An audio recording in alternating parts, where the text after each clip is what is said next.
अस्सलाम वालेकुम। मैं प्रोफेसर शमीम अहमद अपने यूट्यूब चैनल पर आप लोगों से मुखातिब हूँ। आज का जो मेरा डिस्कशन है वो एएमयू में जो रिसेंट डेवलपमेंट्स हैं या करंट अफेयर्स कहिए, जो भी आप जिस तरह से भी नाम लें, उसके बारे में बात करूँगा।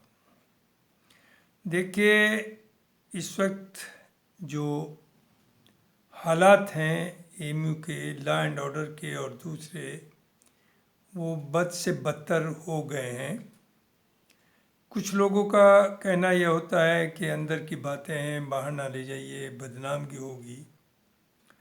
लेकिन उन्हीं सब वजूहात की वजह से, क्योंकि अगर आप नहीं कहेंगे तो सुधार कैसे होगा, और न कहने की वजह से ही आज इतने बुरे हालात हैं कि बच्चों के लिए भी उनकी एजुकेशन, क्वालिटी एजुकेशन तो दूर की बात, और एजुकेशन की प्रॉब्लम भी है, एम्प्लॉयज़ भी दिक्कत में हैं।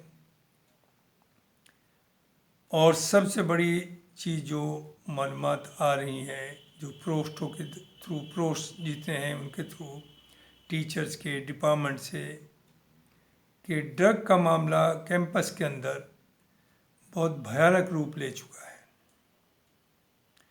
तो हमारी जिम्मेदारी होती है कि हम ऐसे कदम उठाएं, चाहे वो सख्त भी लगें, कि अपने बच्चों का फ्यूचर को सेव करें। ये बच्चे, माँ बाप, बहुत अच्छे बच्चों का यहाँ एडमिशन होता है एंट्रेंस के थ्रू, और यहाँ आकर के वो हमारे ऊपर छोड़ कर के जाते हैं, हमारे means university administration and teaching staff. तो हमारी जिम्मेदारी सिर्फ क्लास तक ही नहीं होती कि हमने सिलेबस ख़त्म कराया, क्लास ले लिया, बल्कि उनकी तरबियत जो एजुकेशन के साथ साथ ज़रूरी है वो भी, और उनका हॉस्टल में रहन सहन, उनकी सहूलियतें, उनकी प्रॉब्लम्स, चाहे उनकी पर्सनल प्रॉब्लम्स हो या कलेक्टिव प्रॉब्लम्स हो, उसे भी हमें डिस्कस करना चाहिए उन लोगों से, और पूरी कोशिश करनी चाहिए कि उन्हें रिजॉल्व करें। अब इधर रिसेंटली नॉन टीचिंग स्टाफ का धरना चल रहा है यूनिवर्सिटी में, और काफ़ी इंटेंसिटी उसकी बहुत ज़्यादा है। 28 अक्टूबर 2023 से non teaching staff vice chancellor office के सामने धरना दे रहा है। धरना आमतौर से 4 बजे से या 3 बजे से 5 बजे तक होती है शाम को। साथ साथ उसके बाद 9 नवंबर को और 14 दिसंबर 2023 अभी 1-2 स्ट्राइक भी हुई, और स्ट्राइक में ऑलमोस्ट यूनिवर्सिटी एक तरह से पैरालाइज हो गई। अफसोस की बात यहाँ तक, बच्चों के एग्ज़ाम चल रहे हैं, प्रैक्टिकल एग्ज़ाम भी हैं, और दूसरी एसेंशियल सर्विसेज हैं। तो हम जो यहाँ यूनिवर्सिटी में जो हमें रोज़गार, रोजी रोटी मिल रही है, वो इसलिए ही मिल रही है कि हम बच्चों की एजुकेशन के लिए हमें एम्प्लॉय किया गया। इम्पोर्टेंस सबकी बराबर है, नॉन टीचिंग हो या टीचिंग हो, सबकी जिम्मेदारी है कि हम प्रायोरिटी हमारी बच्चों का फ्यूचर होना चाहिए। बहरहाल 2 दिन 2 बार स्ट्राइक हो चुकी है, और अब फिर 26 तारीख से इंडेफिनिट स्ट्राइक की वार्निंग दे दी है नॉन टीचिंग स्टाफ से। इस बारे में मुझे ये कहना है सॉरी, जो कि मैं पहले भी बोल चुका हूँ, 2-3 मेरे और आए यूनिवर्सिटी के ऊपर, कि जितना ये लोग आसान समझ रहे हैं उतना आसान नहीं है। और एक टेम्प्रेरी वाइस चांसलर, क्या इवन रेगुलर वाइस चांसलर भी अपने लेवल पर इन सब जो डिमांड्स हैं, हालांकि वो जेन्युइन है, मैं ये नहीं कह रहा हूँ कि नाजायज़ हैं, लेकिन उन पे गवर्नमेंट ऑफ इंडिया को कॉन्फिडेंस में लेना पड़ेगा। जैसा कि दो तरह की प्रॉब्लम्स हैं, एक तो डेली वेजर्स हैं, उनके बारे में मामला है कि उनका क्या किया जाए। दूसरा है जो सैंक्शन पोस्ट हैं गवर्नमेंट से, यूजीसी से या एमएचआरडी से, उनके अगेंस्ट जो टेम्प्रेरी अपॉइंटमेंट्स है, चाहे वो क्लरिकल हो चाहे वो टेक्निकल स्टाफ हो, उनके रेगुलर होने की एक डिमांड है कि जो 20 साल या 10 साल से काम कर रहे हैं उन सबको कंफर्म कर दिया जाए, यानी परमानेंट कर दिया जाए। देखिए, कोई भी सर्विस जो होती है गवर्नमेंट की या प्राइवेट, उसमें अपॉइंटमेंट का एक प्रोसीजर है परमानेंट करने का। पोस्ट एडवर्टाइज होगी, उसके बाद एप्लीकेशंस आएंगी, उन्हें शॉर्ट आउट करेंगे, और जहाँ ज़रूरत है वहाँ टेस्ट भी कंडक्ट होगा, चाहे वो टाइपिंग का हो या चाहे लैब का हो। उसके बाद इंटरव्यू होगा और फिर सिलेक्शन। तो इस प्रोसेस के बगैर डायरेक्टली करना बहुत आसान नहीं।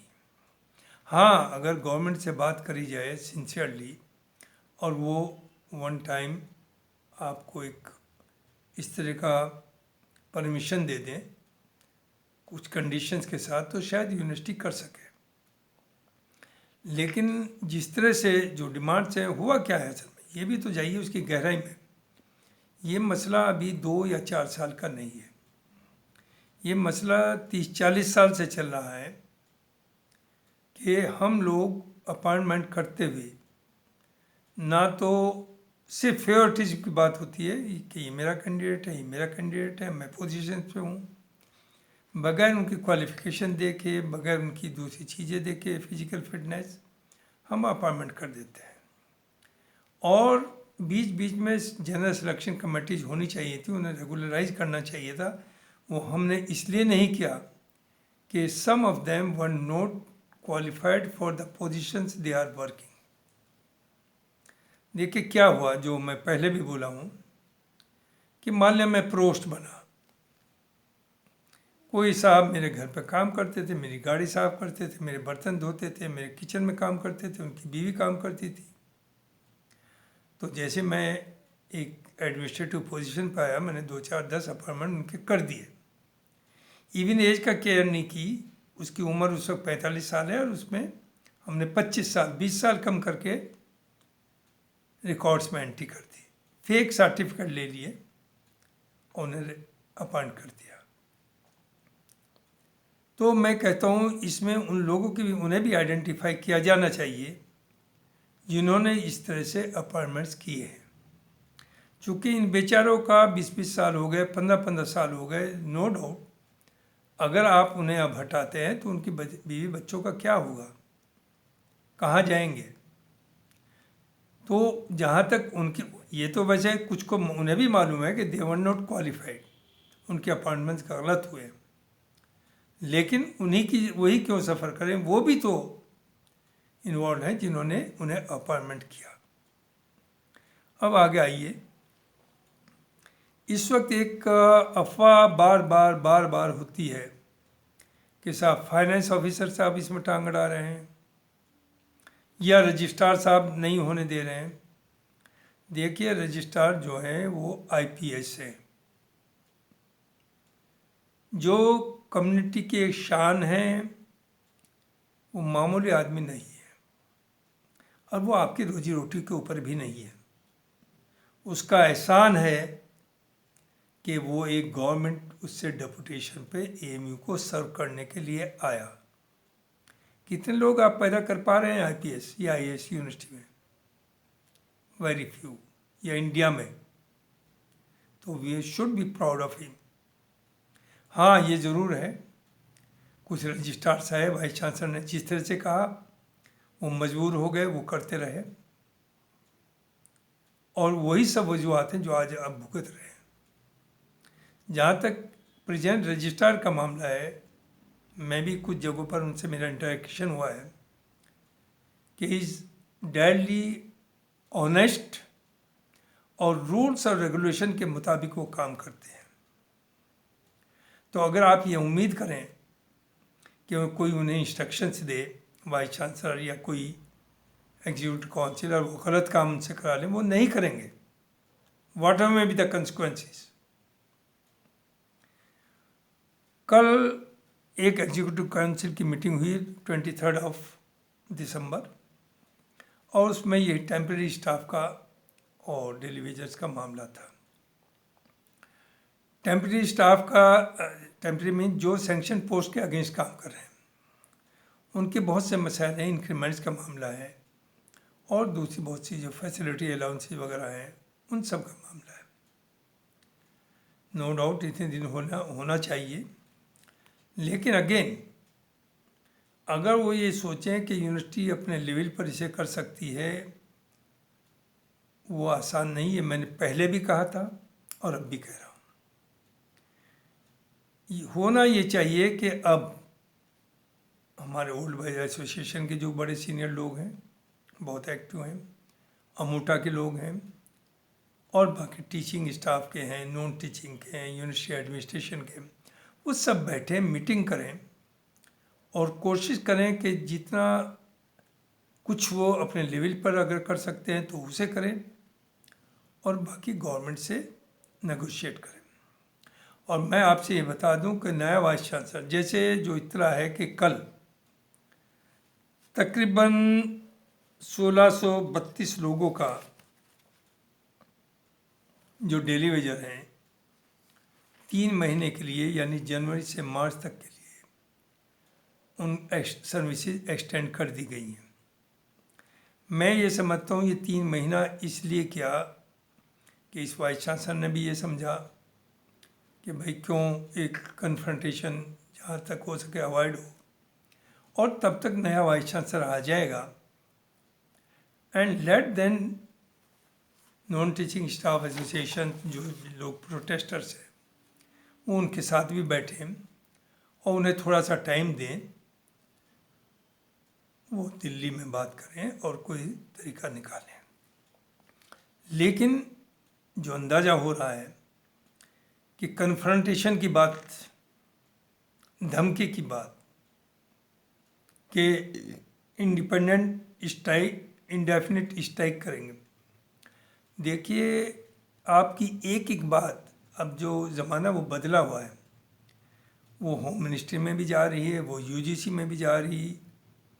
आप क्या कर रहे हैं, हम क्या कर रहे हैं, एडमिनिस्ट्रेशन क्या कर रहे हैं, प्रदर्शन धर्मना में क्या हो रहा है, वो सब एक एक चीज़ इंटेलिजेंस वहाँ सर्विसेज हैं गवर्नमेंट की, एक एक चीज़ का उन्हें पता है। लिहाजा पहले हो सकता था कि कुछ थोड़ा बहुत चुपचाप यूनिवर्सिटी कर भी पाती, अब नहीं कर पाएगी। जैसे हो क्या रहा था अब तक कि हम एक वर्ड यूज करते थे, ये हमारी सेविंग है, और सेविंग का मिसयूज भी करते थे, कहीं कहीं प्रॉपर यूज भी करते थे। जैसे सेविंग का मतलब क्या था, क्या थी वो सेविंग, कि मान लिया हमारे पास 1000 सैंक्शन पोस्ट हैं, हमने उनकी सैलरी बनाई, यूजीसी भेज दी, वहाँ वन टाइम एक वक्त में ही पूरे 1 साल का पूरा जितनी हम बैठी वो पैसा आ जाता था। और आम तौर से 20 to 30% जो पोजीशन थी वो वेकेंट होती थी, या उनके अगेंस्ट थोड़े बहुत लोग एक फिक्स सैलरी पर या लोअर, जैसे एक प्रोफेसर की पोस्ट खाली है तो एक लेक्चर अपॉइंट हो गया, एक सेक्शन ऑफिसर की पोस्ट है तो एक एलडीसी उसके अगेंस्ट कर दिया। तो वो जो तनख्वाह सबकी बचती थी उसे हम कहते थे saving. That was not a saving, उसूलन वो सही नहीं था। अब गवर्नमेंट को चूँकि ये सब बातें मालूम है तो इस प्रेजेंट गवर्नमेंट ने, पहले तो अनदेखी हो जाती थी, उन्होंने ये किया कि हर महीने की आप सैलरी बना के भेजिए कितनी देनी है, और वहाँ से हर महीने पैसा आता है, बढ़ता है। लिहाजा वो जो सेविंग का कंसेप्ट था कि हमारी जो खाली है पोजीशन उनकी भी सैलरी आ गई, वो ख़त्म हो गया।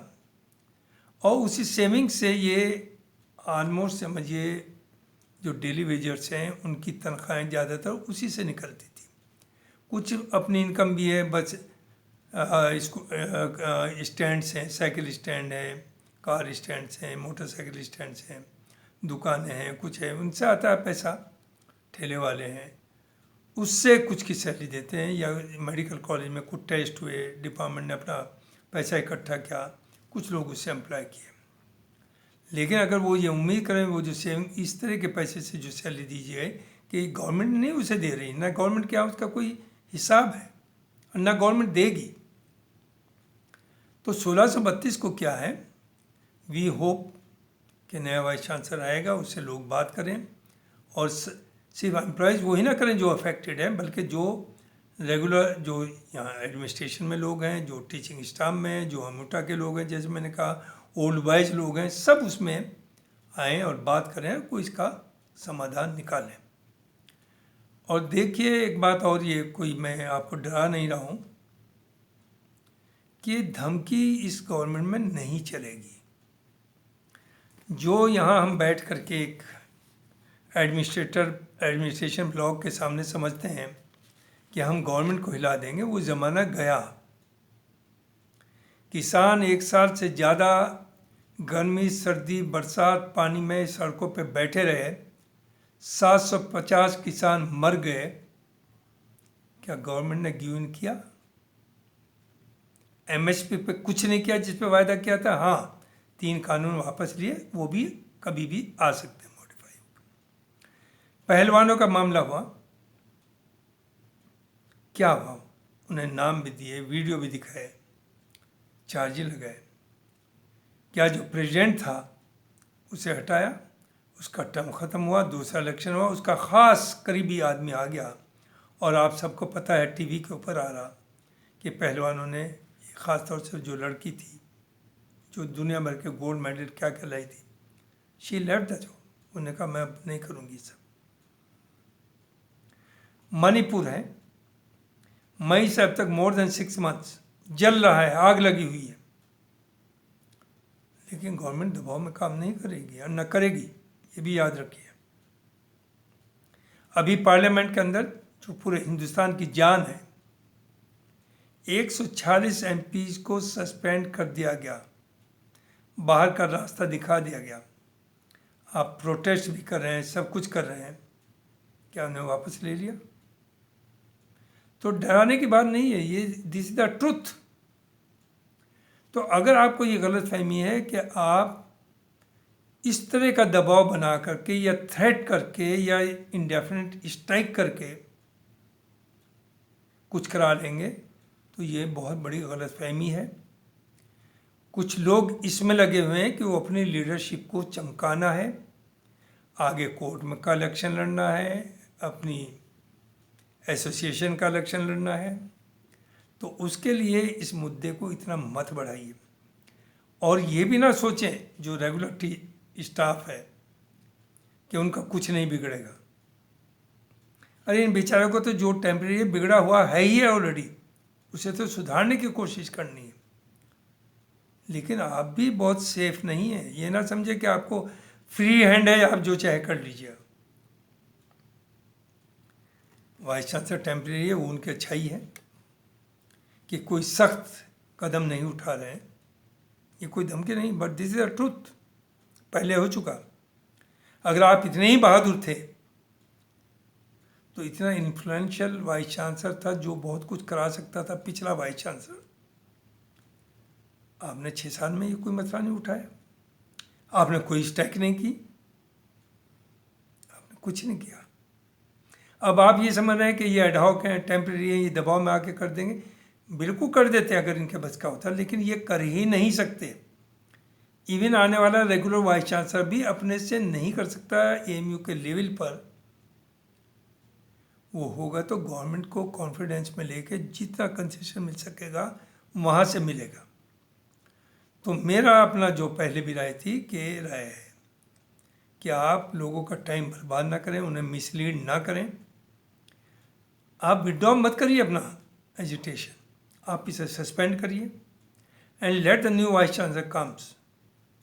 और इन द मीन टाइम आप ओल्ड वाइज जो डिफरेंट कंट्री ओल्ड वाइज हैं, बड़े बड़े पोजीशंस पे हैं, बहुत एक्टिव हुए हैं, अमूटा वाले हैं, नॉन टीचिंग स्टाफ के जो अच्छे लीडर हैं, ईमानदार हैं, साफ सुथरे हैं, अच्छी छवि है। सबकी अच्छी नहीं है, माफ़ कीजिए, चाहे वो टीचिंग हो नॉन टीचिंग हो, सबको अच्छी कैटेगरी में नहीं आप ला सकते। ये नहीं कि एक प्रोफेसर है तो बहुत साफ सुथरा ही है, बिल्कुल ऐसा नहीं। या एक एलडीसी है तो वो बहुत बुरा है, नहीं, वो बहुत अच्छा हो सकता है। तो इसलिए आप इन नॉन टीचिंग स्टाफ जो बेचारे अभी टेम्परेरी हैं, उनका मामलात हैं या डेली वेजर्स हैं, आप इस मसले को बहुत ज़्यादा बढ़ा करके उनका फ़ायदा नहीं बल्कि अपनी लीडरशिप चमकाने के लिए उनका नुकसान कर रहे हैं। चूँकि आपको ये जानना चाहिए और आपको ये मालूम है, कल एग्जीक्यूटिव काउंसिल में भी खूब डिस्कशन हुआ, लेकिन जो वो कर सकते थे उन्होंने 1632 डेली वेजर्स की 3 महीने इसलिए बढ़ाई कि इस बीच में वाइस चांसलर आ जाएगा, नया वाइस चांसलर जो भी पॉलिसी समझे गवर्नमेंट से बात करके मामला को आगे बढ़ाए। आप ये उम्मीद करें कि ये वाइस चांसलर या रजिस्ट्रार, और ये बार बार ये सुनने में आ रहा है कि साहब रजिस्ट्रार नहीं होने जा रहे। अरे रजिस्ट्रार भाई शुड ही डू इलीगली, वो गलत काम आपके दबाव में आके नहीं करेगा, वो मामूली आदमी नहीं है, वो हिंदुस्तान की नाक है, कम्युनिटी की नाक है। रजिस्ट्रार आईपीएस एक मामूली आदमी नहीं होता। आपकी हैसियत क्या है हमारी? एक प्रोफेसर की कोई हैसियत है एक आईपीएस के सामने? कितने प्रोफेसर हैं जो आईपीएस के लिए, आईएएस के लिए बैठे और उसमें सेलेक्ट हो गए? तो आप उन्हें इतना ईजी ना लीजिए, ये ना समझिए कि आप उनका घेराव करके या उन्हें प्रेशराइज करके उनसे गलत काम करा लेंगे। गलत क्या, लीगल जो भी काम है, he will go according to rules. और अगर पहले कोई गलत तरीके से काम हुआ तो उससे सब बैठ करके, अगर गलती हो गई है उसे सुधारी जा सकती है। और सुधारने की कोशिश यही कि ज़्यादा से ज़्यादा लोगों का काम हो। एक एग्जाम्पल फिर दे दूँ मैं आगे, जो पहले भी मैंने दिया था। हमने जो अपॉइंटमेंट्स किए हैं नॉन टीचिंग में, अपॉइंटमेंट करते हुए ना क्वालिफिकेशन देखी, ना एलिजिबिलिटी देखी, कुछ नहीं देखा। फार्माकोलॉजी में एक साहब ने 2 साल का डिप्लोमा किया हुआ है, अपॉइंटमेंट उनका इलेक्ट्रिकल इंजीनियरिंग में आप कर देते हैं जय टीए, टेक्निकल असिस्टेंट, तो वो तो ज़िंदगी में परमानेंट नहीं होगा डिपार्टमेंट में, कैसे हो जाएगा? एसेंशियल क्वालिफिकेशन है, किसी तरह की क्वालिफिकेशन वो फुलफिल नहीं करते। तो ये तो उस वक्त देखना था जब अपॉइंटमेंट हुआ, और जो ज्वाइन किया जिन्होंने, जो कैंडिडेट, उन्हें भी देखना था कि एम आई एलिजिबल। लेकिन घपलेबाजी से एंट्री हो गई, पहले एडॉक हुए, उसके बाद टिल फर्दर हो गए, चल रहे हैं आप कई साल से। तो अगर ऐसे लोग ये समझें कि साहब इस बेसिस पे कि 20 साल हो गए, 10 साल हो गए, सबको रेगुलर कर दें, ये फॉरगेट इट। वैसे मेरी दुआ है कि हो जाए, I am not against it, लेकिन ऐसा होगा नहीं, ये याद रखिए। तो ये मुझे कहना है कि ये चीज़ें बैठ कर के हम घर के अंदर पहले एक स्ट्रेटजी बनाइए, और कोशिश ये हो कि ज़्यादा से ज़्यादा इन बेचारे लोगों की, गरीब ही इसलिए कहूँगा कि एक टेम्परेरी स्टाफ की बेचारे की कोई हैसियत नहीं होती, तो वो रेगुलर हों किसी तरह से। सब बैठें, बात करें, रजिस्ट्रार से भी करें, वाइस चांसलर भी करें, और इस मामले को दिल्ली तक ले जाएं। और दिल्ली तक ले जाएगा रेगुलर वाइस चांसलर ही, ये वाइस चांसलर नहीं ले जा सकते। और फाइनेंस ऑफिसर पर ऑर्डर ये लगा देना कि वो तो साफ पैसा रिलीज नहीं करते। जहाँ तक मेरी इत्तला है, काफ़ी बड़े स्टाफ की तनख्वाह इस महीने आई ही नहीं, फंड्स ही नहीं है अवेलेबल। और गवर्नमेंट से ये जहन से निकाल दिए, वो ज़माना था 40, कोई बात कहते फला वाइस चांसलर के टाइम में ये हुआ, फला की ये हुआ, वो टाइम गया। तब तो बहुत कुछ हुआ, तब आप शेर थे, अब नहीं है। गवर्नमेंट अंडर प्रेशर नहीं काम करेगी, ना कर रही है। उनने बार बार आपको बता दिया है डिफरेंट मामलात में, they don't work under pressure. और ये जो टैक्टिक्स हैं कि साहब कैंपस के अंदर इंडिया के लोग बैठे हैं, वो काम नहीं होने दे रहे। क्या गवर्नमेंट चाहती है तो इंडिया के या नॉन इंडिया के कुछ रोक लेंगे उसे? तो इस तरह का खेल खेलना छोड़ दीजिए। कैंपस में बीजेपी के भी बैठे, आरएसएस के भी बैठे, मुस्लिम लीग के भी बैठे, लोक दल के भी बैठे, समाजवादी के, वहाँ तो हर तरह के। It is educational institution. सबकी अपनी अलग सोच है and they have the right. तो ये इस तरह के जुमले कि साहब वहाँ तो इंडिया के लोग बैठे हुए हैं, वो नहीं होने दे रहे। अफसोस, शर्म आनी चाहिए। पॉलिटिसाइज ना करें इसे।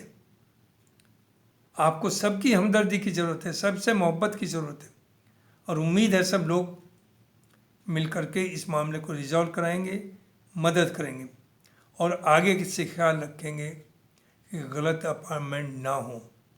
जो होने थे उन्हें सुधार करने की कोशिश, और ये भूल जाइए कि 100% as it is without following the process regular हो जाएंगे। कभी नहीं होगा, कभी नहीं होगा। जो आपके लीडरान आपको झूठी यकीन दिला रहे हैं वो झूठ बोल रहे हैं। और जो मैंने पहले भी कहा, अगर यही है तो करिए ना 1-2 करोड़ इकट्ठा। अगर किसी की नौकरी जाती है तो उसे 20-20, 30-30, 50-50 लाख रुपया दीजिए। हर आदमी जो परमानेंट है 1-1 महीने की तनख्वाह दे। मैं भी 1 महीने की पेंशन दूंगा, कई करोड़ इकट्ठे हो जाएंगे। तो ये थोड़े चलेगा, किसी बातों से चलेगा, कुछ करना भी पड़ेगा। क्योंकि जिसका जॉब जाएगा उसके बच्चे हैं, बीवी है, उसका ख़ानदान चलना है। अगर गवर्नमेंट रूल नहीं करे तो हमें तो मदद करनी चाहिए। We should come forward as a community. Thank you very much. अस्सलाम वालेकुम।